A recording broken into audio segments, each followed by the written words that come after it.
Temas 6 y 7, el sector secundario.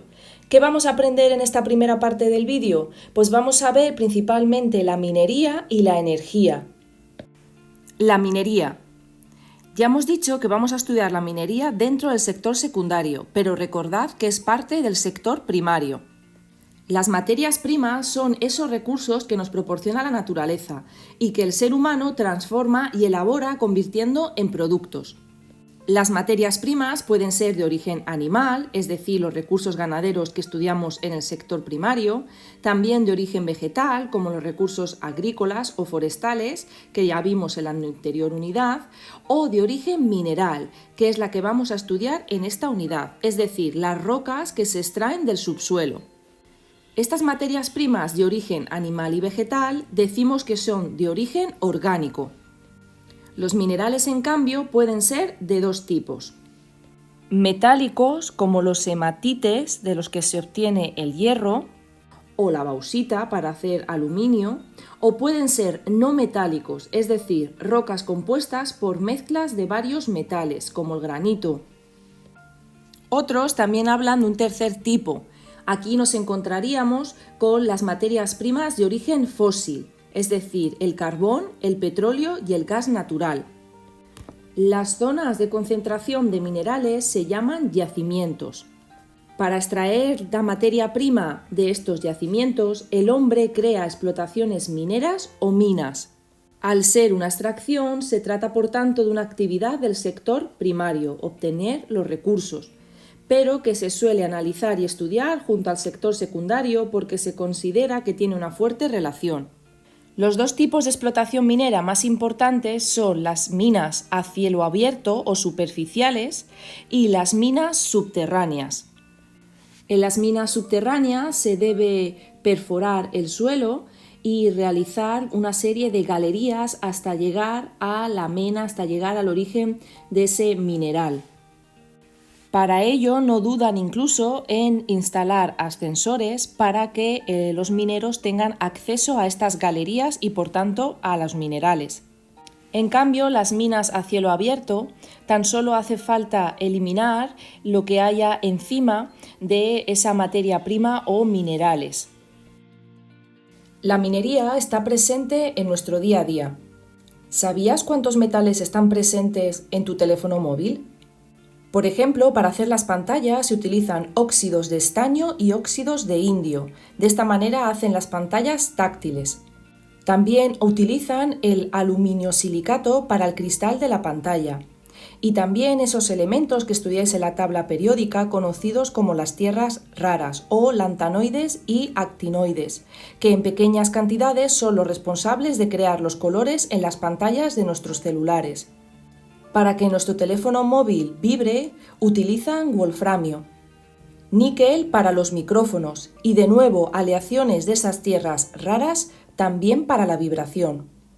Seguro que todos habéis oído hablar de las baterías ion litio, pues están formadas por óxidos de litio y cobalto, así como grafito.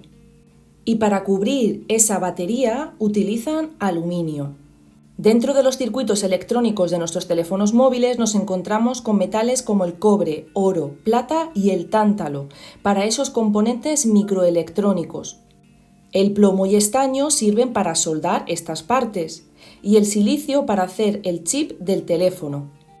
Incluso el arsénico está presente en nuestros teléfonos móviles para captar señales electromagnéticas. Aunque algunas carcasas están hechas con plástico, es decir, con derivados del petróleo, también que provienen de la minería, otras carcasas están hechas de compuestos de magnesio y también de bromo o níquel. Vamos a estudiar las energías fósiles, es decir, el carbón, el petróleo y el gas natural. Estos tres se encuentran en la categoría de recursos energéticos no renovables. Esto se debe a que sus procesos de formación son tan lentos que requieren millones de años para llegar al estado en el que se pueden utilizar como combustible. En estas imágenes podéis ver cómo se formaron esas reservas de petróleo o de carbón. Esos organismos marinos van a ser sedimentados en esas rocas y se van a convertir en petróleo y gas natural, que después, como podéis observar, van a ser perforados por el hombre con esas grandes máquinas y van a ser sacados a la superficie. El origen del carbón es bastante similar, pero en este caso es mediante la vegetación, las plantas. Esa vegetación muere, se forma un primer carbón llamado turba, que tiene menor poder calorífico, esa turba se va a ir comprimiendo y finalmente con el aumento de presión y con el tiempo se forma el carbón de mayor calidad, la antracita. Durante la Revolución Industrial del siglo XVIII, el carbón era el material más utilizado para esos barcos o motores a vapor, también para hacer acero, incluso para calentar y cocinar. En la actualidad, el carbón también sigue utilizándose principalmente para generar electricidad en esas estaciones de energía. El problema es que emiten dióxido de carbono, lo que contribuye al calentamiento global. Quemar carbón también produce dióxido de azufre y óxido de nitrógeno, lo que causa la lluvia ácida, además del fuerte impacto sobre el paisaje. El petróleo y el gas. Para extraerlo hay que perforar el suelo hasta llegar a esas reservas de petróleo y gas. Una vez sacado en crudo debe ser procesado, por ejemplo, para hacer las gasolinas diésel. El petróleo también se utiliza para otro tipo de productos como puede ser la producción de plásticos. El gas natural se extrae de la misma manera o muy parecido al petróleo y principalmente se usa para generar electricidad y calentar las casas. La energía nuclear no se considera una energía fósil, sino una energía no renovable, porque aunque no produce dióxido de carbono, sí que produce unos residuos radiactivos. A pesar de que la energía nuclear tiene muy mala fama, es cierto que tiene ciertas ventajas. No emite gases de efecto invernadero como el dióxido de carbono. También utiliza un combustible, es decir, el uranio, que es muy abundante y está muy distribuido geográficamente en el mundo. También las centrales nucleares tienen gran capacidad de generación de energía, de electricidad, de forma continua y muy predecible, permitiendo así que el precio de la energía sea más estable. En cambio, las desventajas son claras: la producción de residuos radiactivos de larga duración y que cuesta mucho gestionarlos. También el riesgo de accidentes percibidos por la opinión pública como algo muy serio. No nos podemos olvidar de la famosa Chernóbil. Otra desventaja es que tendremos que tener una inversión inicial muy elevada, es decir, los países deben invertir mucho dinero para construir estas grandes centrales.